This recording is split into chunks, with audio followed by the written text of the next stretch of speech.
Allahu Akbar, Allahu Akbar. Ambillah wahai Muhammad Allah sedekah zakat dari sebahagian harta yang mereka miliki.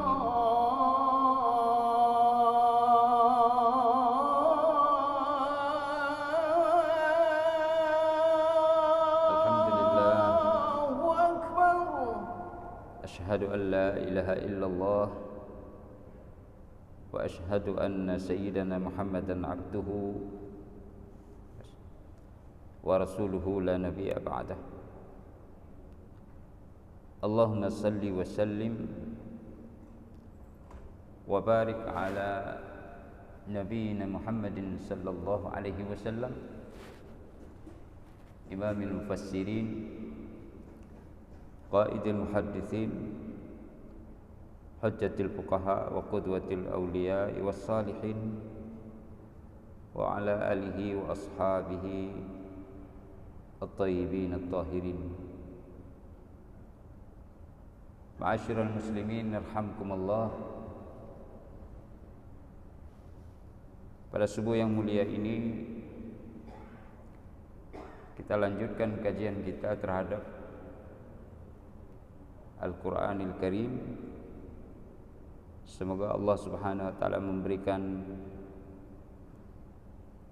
petunjuk dan ma'unahnya kepada kita semua, sehingga kita dapat termasuk ke dalam golongan orang-orang yang memiliki perhatian terhadap Al-Qur'anul Karim. Salawat dan salam pada junjungan alam Nabi besar Muhammad sallallahu alaihi wasallam dan sahabat sekalian. Mudah-mudahan dengan berselawat kepada Rasulullah dan kepada keluarga Nabi sallallahu alaihi wasallam kita akan diberikan manfaat dan keutamaan sebagaimana yang dijanjikan oleh Nabi kita sallallahu alaihi wasallam di dalam banyak hadisnya tentang berselawat kepada Nabi. Jemaah yang dirahmati Allah, pada pertemuan yang lalu kita membicarakan tentang bagaimana para sahabat memposisikan diri terhadap Al-Qur'anul Karim, di mana mereka bergegas untuk menghafal, kemudian menuliskan Al-Quran. Dan bila kita berada pada sisi mereka pada saat itu, dan bila itu memungkinkan, bila kita bertanya kepada Rasulullah, tunjukkan kepada kami akan Al-Quran, maka Rasul akan menunjuk pada para sahabatnya, mereka adalah Al-Quran yang berjalan. Kemudian setiap pengajaran dari Al-Quran itu diikuti secara seksama lalu dipraktekkan oleh para sahabat, karena bagi mereka Al-Quran ini adalah warisannya Rasul sallallahu alaihi wasallam untuk umat ini. Ya, namanya warisan sebagaimana kita ikuti pengajian dan kajian dari Ustaz Haji Gamal Akhyar di malam Selasa. Itu orang ramai-ramai berebut-rebut untuk mendapatkan warisan. Nah, bila kita pahami seperti itu, maka warisan Rasulullah seharusnya menjadi rebutan bagi kita semua dalam segala aspek pengajarannya, dan tidak akan jemu dan bosan kita untuk membahasnya. Dan kita harus pahami itu. Bila kita berbicara tentang taharah misalnya, maka itu bagian dari Al-Quran. Khudh min amwalihim sadaqatan tutahhiruhum wa tuzakkihim biha wa salli alaihim inna salataka sakanun lahum. At-Taubah 103. Ambillah wahai Muhammad sedekah zakat dari sebahagian harta yang mereka miliki. Diperintah untuk memberikan hak Allah Subhanahu wa taala yang ada di dalam harta kita. Hak Allah maksudnya, apakah Allah akan menggunakan haknya itu untuk membiayai berbagai macam kehendak dan keinginannya? Bukan begitu maksudnya, tapi penyematan, pemberian label, pemakaian istilah haqqullah untuk menandakan urgensitas dari pengajaran yang sedang diberikan kepada para hambanya. Hak Allah di sini adalah hak-haknya orang-orang yang disebutkan di dalam wacana snif daripada zakat.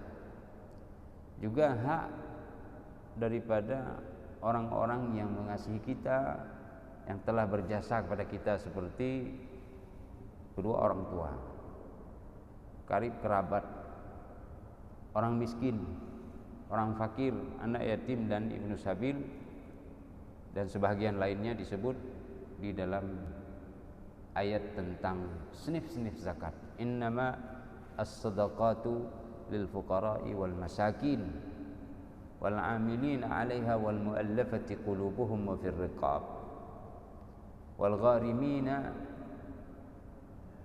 wa fi sabilillahi wa ibnis sabil fariidatan minallah. Ini 8 snif yang disebutkan di dalam penjabaran atau penjelasan snif siapa saja yang berhak mendapatkan zakat dari harta kita.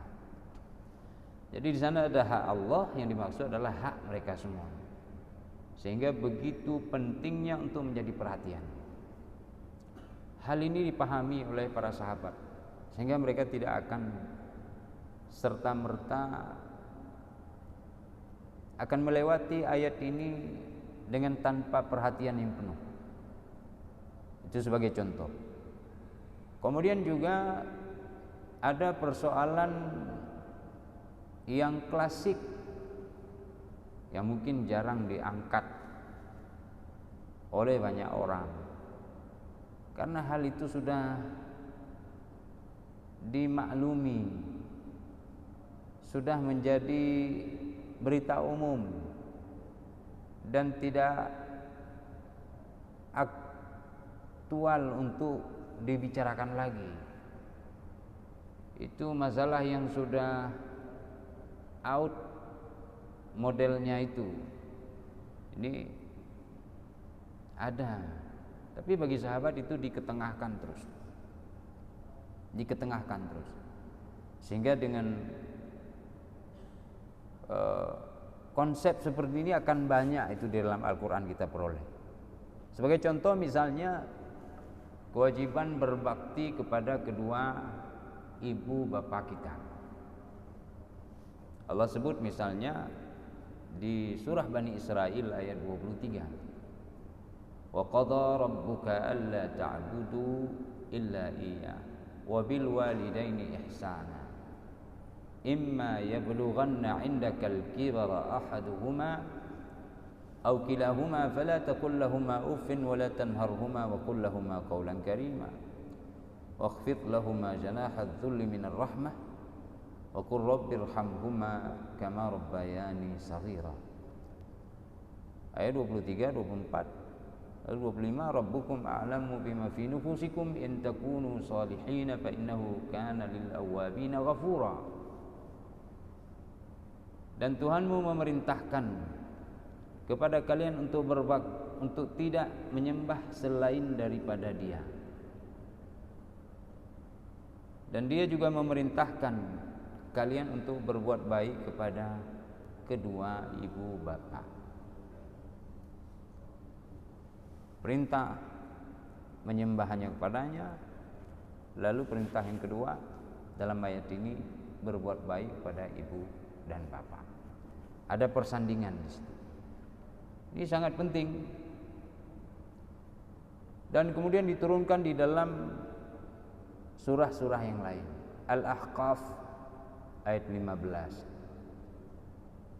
Al-Baqarah 83.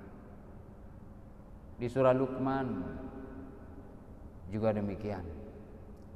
Anishkurli wali walidaika ilayyal masir. Hendaklah kalian bersyukur kepadaku dan berterima kasih kepada kedua ibu bapamu. Ini perintah dari Al-Quran. Karena itu ada sahabat ingin sekali mengerti ini lebih jauh. Sampaikan oleh Rasulullah dalam berbagai macam momen, kesempatan. Ada kali Rasulullah SAW menyatakan hal atau ala unabbi'ukum bi akbaril kabair.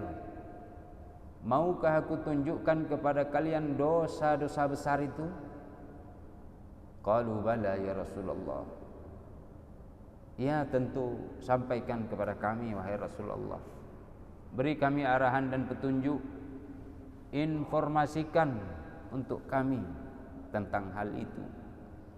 Maka Rasul menyebutkan al-isyraku billah, mensekutukan Allah, wa uququl walidain, dan durhaka kepada kedua ibu bapa. Pertama, mensekutukan Allah. Yang kedua, uququ al-walidain. Jadi diikat sebagaimana Al-Quran tadi mengikat. Anishkurli wali walidaik alla ta'budu illa iyyah wa bil walidaini ihsana. Sehingga walaupun pembelajaran ini terkait dengan hal-hal yang telah klasik, tapi tidak boleh dia dilupakan di dalam kehidupan kita sedikit pun. Tidak boleh. Jamaah yang dirahmati Allah, para sahabat melanjutkan, wa kana muttaka fajalasa. Adalah Nabi saat menyampaikan itu beliau sedang bersandar. Karena ingin menampakkan keseriusan, fajalasa. Duduk Rasulullah dengan tegak lalu mengatakan ala wa qaulaz zur wa syahadataz zur. Dosa besar lainnya adalah kalian harus menghindarkan diri kalian dari berkata-kata dengan kebohongan dan kepalsuan. Dan juga yang keempat, jangan menjadi saksi palsu atau memberi kesaksian palsu. Yang nanti di dalam hadis yang lain disebut di akhir wal yamin al-ghamus. Apa itu al-yamin al-ghamus? Itu sumpah palsu. Bahagian daripada memberikan kesaksian palsu. Bahagian daripada kebohongan itu sendiri. Bertingkat-tingkat. Itu menjadi dosa yang sangat besar di sisi Allah Subhanahu wa ta'ala. Lalu kita lihat korelasi persandingannya, dan sahabat memahami seperti itu. Kalau tadi ibadat kepada Allah lalu kemudian berbuat baik kepada ibu bapa. Kalau di sini di dalam hadis jangan mensekutukannya, kemudian durhaka kepada ibu bapa, jangan lakukan karena itu dosa besar. Lalu yang ketiganya wa qaulaz zur. Ada ucapan-ucapan yang penuh dengan kepalsuan, ketidakbenaran, tuduhan-tuduhan yang tidak berdasarkan bukti yang punya validitas yang tinggi. kebenaran dan hakikatnya tidak ada, hanya ucapan saja. Kalau berhubungan dengan orang tua, dan itu sering terjadi di dalam kehidupan ini. Makanya mereka menjadi generasi pilihan, generasi emas. Dia tidak mau itu. Nabi dalam satu kesempatan menyampaikan, syatamar rajulu walidayhi. Seorang lelaki mencela dan memaki kedua ibu bapanya. Para sahabat bertanya, hal yashtumur rajulu walidayhi ya Rasulullah? Adakah mungkin seorang dia mencela dan memaki kedua orang tuanya? Karena ini paham betul posisi orang tua itu bagaimana yang disandikan oleh Allah. Lalu kita tanya, mungkin sidra urung itim denak ayah ngen ma aji. Mungkin wahai Rasulullah. Apakah itu mungkin terjadi? Rasulullah katakan na'am, mungkin, dan itu terjadi. Ya, bagaimana terjadinya? Yasubbur rajul abar rajuli, atau yasubbur rajul aba akhihi. Seseorang mencela dan mencaci orang tua daripada saudara, kawan, kerabat, koleganya atau orang lain. Fayasubbu abahu wa yasubbu ummuh fayasubbu ummah. Dengan dia mencaci ayah orang lain, maka kemudian orang itu akan balas mencaci ayah dan ibunya. Fayasubbu abahu wa yasubbu ummahu fayasubbu ummah. Lalu kemudian balas itu dilakukan oleh orang lain, maka maknanya dia telah mencela dan mencaci kedua orang tuanya karena dia yang memulai. Nah, sekarang kita lihat tuh di TikTok, ya, di Instagram, ucapan-ucapan seperti itu tidak asing lagi. Orang menampilkan kata-kata yang penuh dengan kepalsuan itu. Subhanallah, dia tidak paham. Bahkan bisa saja dia mengatakan ini mesti kita dena, wajib belum terkena. Padahal tidak demikian, karena dia mencaci kedua orang tuanya dengan mencaci orang lain. Bahasanya hanyir kita dengar. Dan itu menjadi keprihatinan bagi kita sebagai orang tua, karena dia akan diikuti oleh generasi selanjutnya, baik itu anak kita maupun anak-anak orang lain yang semuanya anak-anak orang Islam. Sehingga mereka tidak ada lagi rasa segan pemuliaan kepada kedua orang tua, sebagaimana dia tidak memuliakan orang tua yang lain, nanti orang yang lain itu tidak akan memuliakan orang tuanya. Maka kisah klasik ini akan hilang, ditelan oleh roda perputaran zaman. Karena itu sidang jamaah tidak boleh bosan. Para sahabat ingatkan itu. Ada satu sahabat datang menjumpai Rasulullah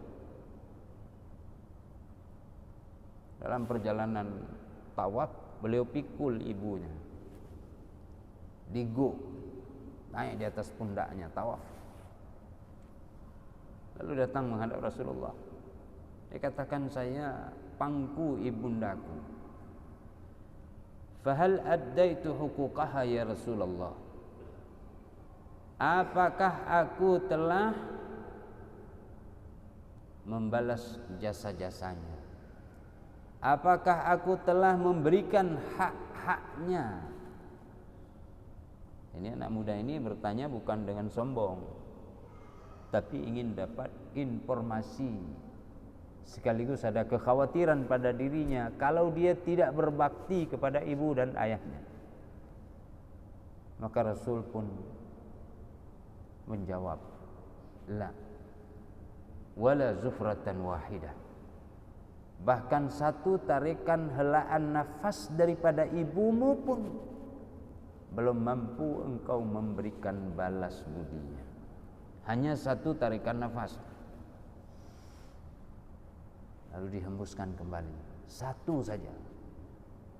Maka bisa dibayangkan dalam 1 menit hidup kita itu berapa kali kita menarik nafas. Dan itu pun dilihat kepada tingkatan umurnya. Bila ibunda kita semakin tua, semakin pula dia terengah-engah menarik nafasnya demi kita dan demi kebajikan kita. Maka apakah kita mampu membalasnya? Tidak mungkin. Karena itu mereka tidak akan sia-siakan.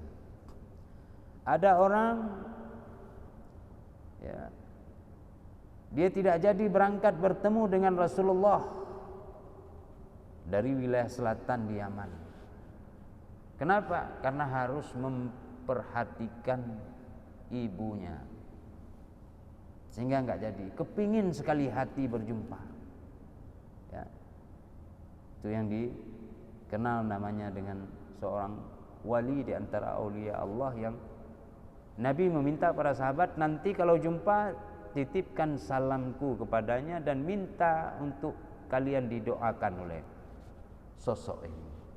Siapa itu? Uwais Al-Qarni. Uwais Al-Qarni.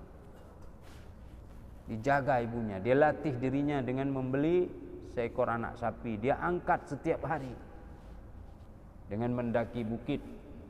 Untuk apa? Semakin hari semakin besar anak sapi itu, supaya dia mampu membawa ibunya dalam melakukan perjalanan ibadah haji dan umrah. Ya. Terus baktinya kepada ibunya, sehingga para sahabat pun diminta oleh Rasulullah minta doa sama dia. Subhanallah. Jamaah yang dirahmati Allah, ini salah satu dari bentuk pengabdian mereka terhadap nilai-nilai daripada Al-Quranil Karim. Sehingga hari ini kita disuguhkan kisah-kisah yang luar biasa, ya, kisah-kisah yang sangat luar biasa dari proses kehidupan mereka dalam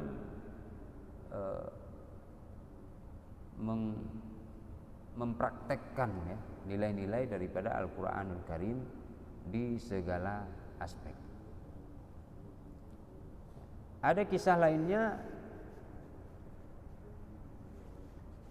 Rasulullah berada di atas mimbar, dan ini di hari Lebaran sering kita dengar itu hadis. Rasul katakan amin, amin, amin.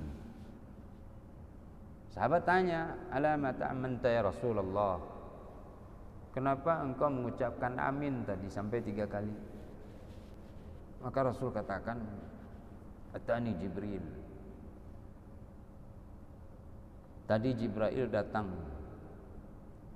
dan mengucapkan doa, meminta kepadaku untuk mengaminkannya 3 kali. Dia anak tangga mimbar Rasulullah. Raghma'an fi rajulin, celaka, binasa. Seseorang dzukirta indahu falam yusalli alaika, yang namamu disebut di sisinya tapi dia tidak berselawat padamu. Itu yang pertama. Raghma'an fi rajulin, celaka dan binasa. Seseorang yang dakhala alaihi Ramadan fansalakha minhu falam yughfar lah. Dia sempat berada di bulan suci Ramadan 1 bulan penuh, sampai Ramadan meninggalkannya tapi dia tidak diampuni dosanya. Celaka orang model seperti ini.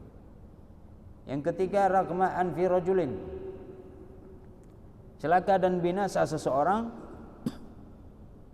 adraka walidayhi aw ahadahuma falam yudkhilahul jannah. Dia ketemu, sempat bersama kedua ibu bapanya atau salah satu daripada keduanya, tapi keduanya itu tak mampu membuat sang anaknya itu masuk ke dalam surga. Karena ingin masuk ke dalam surga itu ada di sekitar kita, secara khusus diantaranya berbakti kepada ibu dan bapak, sayangi dia, ya, kasihani dia. Sebagaimana Al-Quran katakan, jika salah satu imma yablughanna indaka ahaduhuma aw kilahuma, jika salah satu daripada keduanya atau kedua dari mereka berusia lanjut di dalam pemeliharaanmu, fala taqul lahuma uffin, jangan sekali-kali engkau mengucapkan kepada keduanya dengan ucapan wala tanharhuma, dan jangan engkau menghardiknya, ya, dengan ucapan-ucapan yang kasar. Wa qul lahuma qaulan karima, dan bicaralah kepada mereka berdua dengan pembicaraan yang mulia, santun, penuh dengan akhlak al-karimah. Waqfid lahuma janahadz dzulli minar rahmah, rendahkan dirimu kepada mereka berdua dengan penuh kasih sayang. Aqul rabbirhamhuma kama rabbayani saghira. Lalu berdoalah, wahai Tuhanku, kasihanilah keduanya sebagaimana mereka berdua telah mendidikku kala masih kecil dahulu. Ini bayangkan tuh pengajaran Al-Quran, ya, luar biasa. Ada sahabat datang masih muda, ya Rasulullah, saya ingin ikut di dalam perang. Rasulullah tanya kepada anak muda ini, fahal baqiya min walidai, adakah masih hidup kedua orang tuamu? Ada, tapi ibuku wahai Rasulullah. Rasulullah, falzamha, kalau begitu hendaklah engkau pulang, tidak usah ikut dalam perang, tapi coba urus emakmu. Fa innal jannata 'inda rijlaiha, karena surga itu ada di telapak kaki keduanya. Maknanya surga itu ada pada saat engkau berbakti kepadanya, itu akan kau dapat.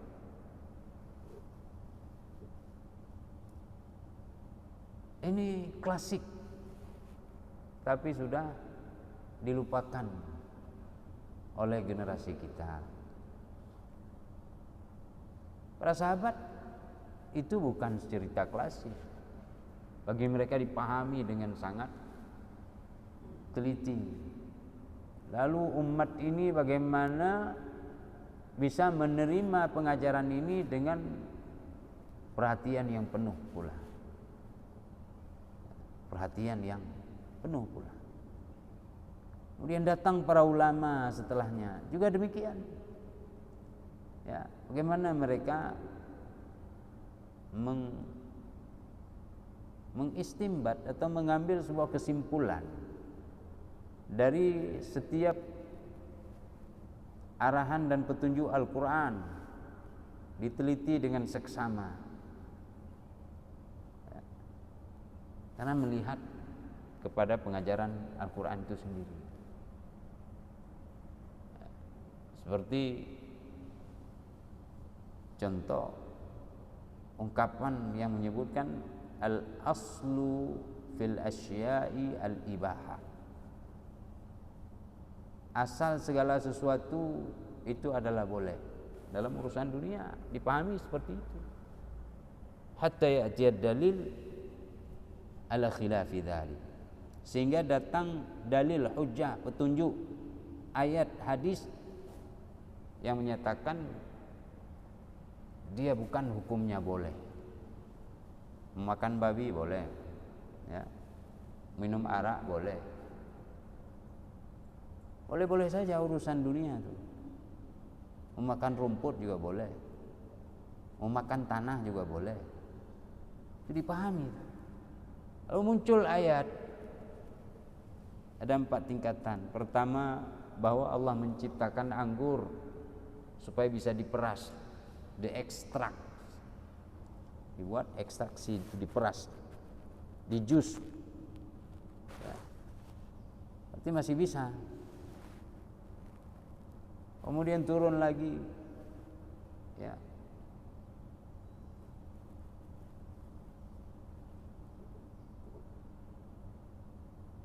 tentang manfaat dan mudarat daripada khamar dan judi. Lalu kemudian ya ayyuhalladzina amanu la taqrabus shalah wa antum sukara. Ali bin Abi Thalib omongnya ya tidak sadar saat salat. Ketawa sendiri. Arti saat salat tidak boleh melakukan ketika mabuk. Habis mabuk nanti baru, arti boleh masih. Baru turun yang keempat. Ya ayyuhalladzina amanu, ya, innamal khamru wal maisiru wal ansabu wal azlamu rijsun min amali syaitan. Itu semua adalah najis, pekerjaan syaitan. Fajtanibuh, tinggalkan. Tapi dalam persoalan ibadah, al-aslu fil ibadah at-tahrim. Ibadah itu haram asalnya. Ini mau salat pada jam 12 malam, khusus tuh ada salat jam 12 malam, mau buat sendiri 3,5 rakaat, haram karena ibadat. Hatta ya'tiyad dalil ala khilafi. Baik, ala khilafi itu untuk mengatakan wajib, sifatnya an-nadab, ya, berupa anjuran. Ini perintah aqimis salata liduluki syamsi ila ghasaqil laili wa qur'an al-fajri. Itu perintahnya, maknanya apa? Wajibkah? Atau anjurankah? Ini dipelajari oleh para ulama dari Al-Qur'anul Karim.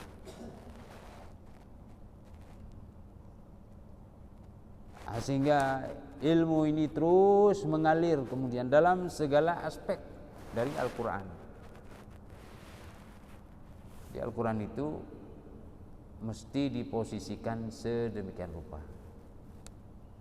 Nah, ini kalau di dalam WA kami ada pertanyaan yang belum kami jawab.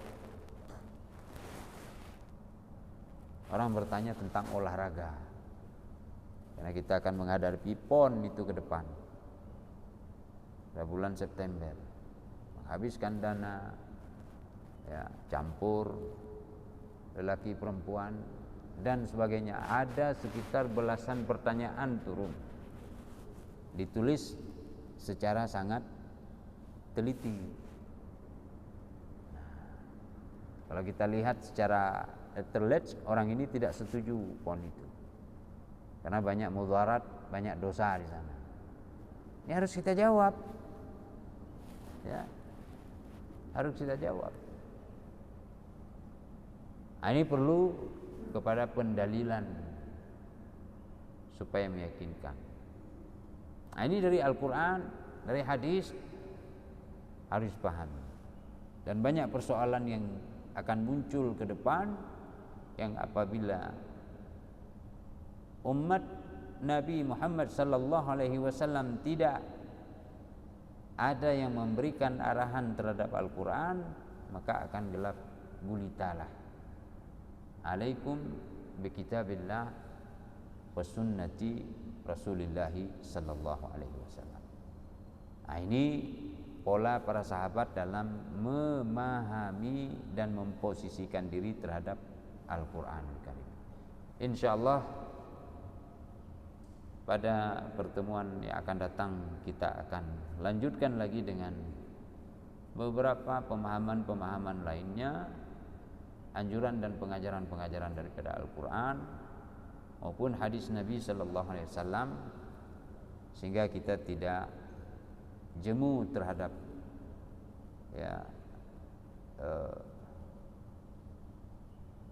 hidayah dan petunjuk Allah, itu kitabullah ini sendiri.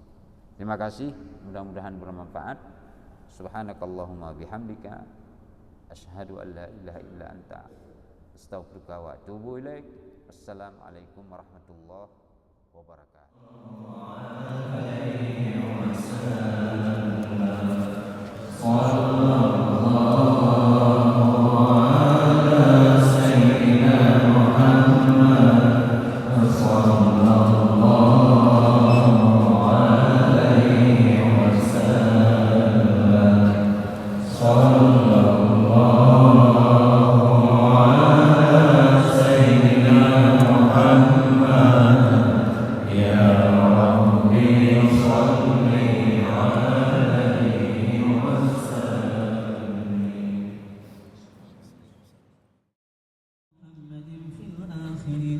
وصل وسلم على سيدنا محمد في النبيين وصل وسلم على سيدنا محمد في المرسلين وصل وسلم على سيدنا محمد في الملأ الأعلى إلى يوم الدين وصل وسلم على سيدنا محمد وعلى آله وصحبه أجمعين.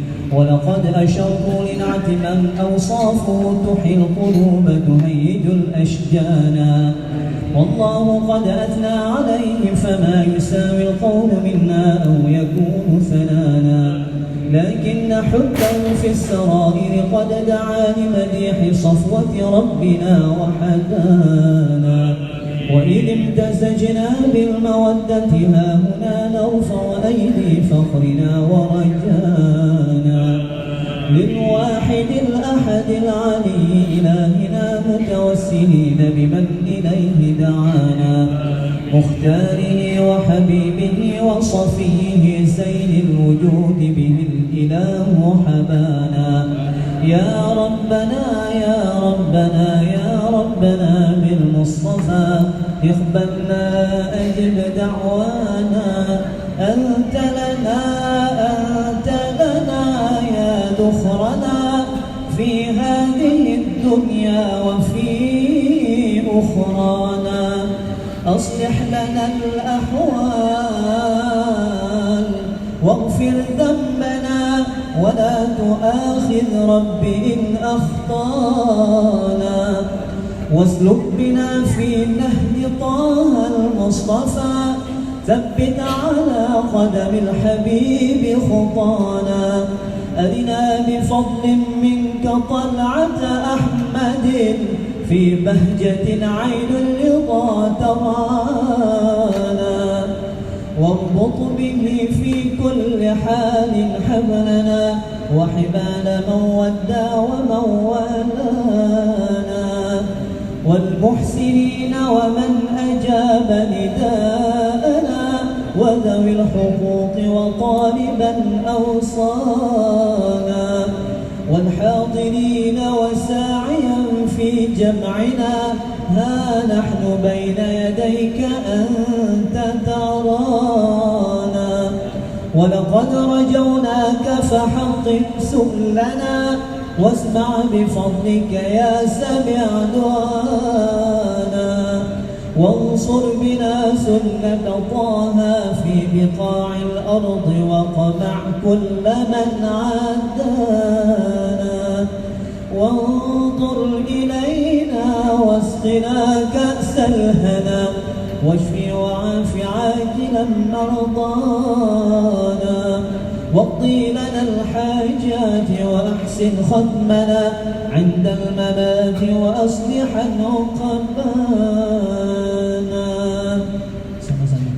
يا ربي واجمعنا وأحبابا لنا في ذلك الفردوس يا رجوانا.